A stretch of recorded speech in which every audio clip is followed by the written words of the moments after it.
हाय दोस्तों, आप सब कैसे हैं? अच्छे होंगे। आज मैं आपको एक हॉरर स्टोरी सुनाने जा रही हूँ। आज हमारी स्टोरी का टाइटल है केरल के कब्रिस्तान की एक चुड़ैल की डरावनी कहानी। तो चलो फिर दोस्तों, एक कहानी सुनते हैं। एक बार की बात है, केरल के एक छोटे से शहर में सुल्तान नामक एक डरावना कब्रिस्तान था। ऐसा कहा जाता था कि उस कब्रिस्तान में विभिन्न प्रकार के अलौकिक शक्तियां रहती थी। एक चांदनी रात को बिल्ली, लूसी और रोहित, तीन दोस्त कब्रिस्तान के किनारे पर एकत्रित हुए। अचानक उनको कब्रिस्तान से भयानक फुसफुसाहट की आवाज़ सुनाई दी।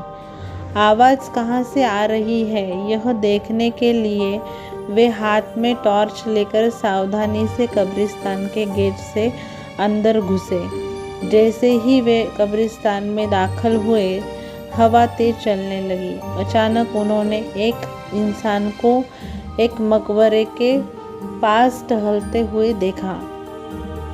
वो उदास और खोया हुआ दिखाई दिया, इसलिए बिल्ली, लूसी और रोहित उसके पास आए और पूछा, कौन हो तुम और इतनी रात को यहाँ क्या कर रहे हो? तो उसने जवाब दिया कि मैं एक आत्मा हूँ और मेरा नाम अकबर है। अकबर ने उन्हें उस भयानक अभिशाप के बारे में बताया जो इस कब्रिस्तान में सभी आत्माओं को परेशान करता था। हर रात एक प्राचीन चुड़ैल जागती थी और कब्रिस्तान पर जादू करती थी और अकबर जैसी मासूम आत्माओं को अपने वश में लेकर करके लेती थी। अभिशाप को तो तोड़ने का एकमात्र तरीका कब्रिस्तान की पीछे जंगल में एक पेड़ के नीचे छिपी हुई मंत्र पुस्तिका को ढूंढना और आधी रात से पहले उसे नष्ट करना था। जादुई पुस्तक ढूंढने की दृढ़ संकल्प लेकर बहादुर तिकड़ी अपने मिशन पर निकल पड़ी। उन्होंने अंधेरे में मकबरों के बीच रास्ता खोजा जंगल में जाने के लिए, और इस बात का ध्यान रखा कि आराम करने वाली आत्माओं को परेशान न किया जाए। रास्ते में उन्हें बोन्स, हड्डियाँ नामक एक शरारती छोटे कंकाल का सामना करना पड़ा, जो उन्हें जादू की किताब खोजने में मदद करने के लिए तैयार हो गया था। वह कंकाल उन्हें एक पुराने आम के पेड़ के पास ले गया और कहा, इस पेड़ के पत्ते सब अपने पास रख लो। अगर ये पत्ता तुम्हारे पास रहेगा तो वह चुड़ैल तुम्हारा कुछ भी नहीं बिगाड़ सकती और ये पत्ता तुम्हें जादुई किताब हासिल करने में मदद करेगा। यह कहकर वह कंकाल वापस कब्रिस्तान की तरफ चला गया। आम के पत्ते को अपने हाथ में लेकर तीन दोस्त जादुई किताब ढूंढने लगे।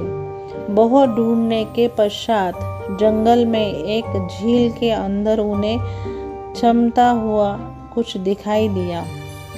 रोहित को तैरना आता था, तो उसने झील के अंदर जाकर वह चमकता बॉक्स ले आया।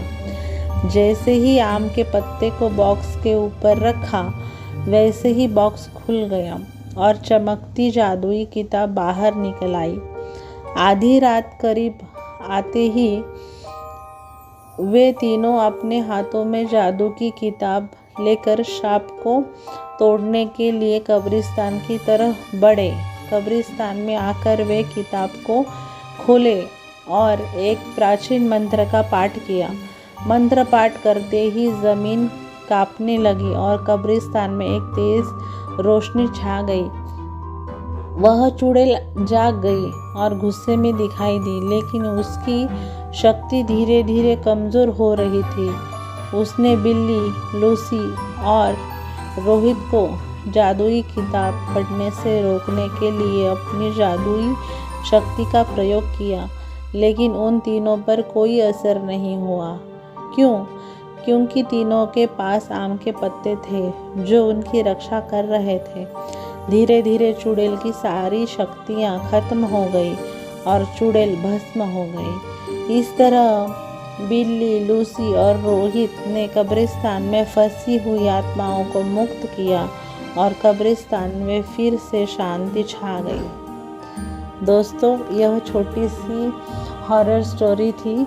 आप सभी को ये स्टोरी अच्छी लगी हो तो कमेंट बॉक्स में लिखना ना भूलें। अगर आपने हमारा चैनल सब्सक्राइब नहीं किया होगा तो हमारा चैनल जल्द से जल्द सब्सक्राइब कीजिए और ऐसे ही नई नई स्टोरी देखने के लिए हमारा चैनल फॉलो करें।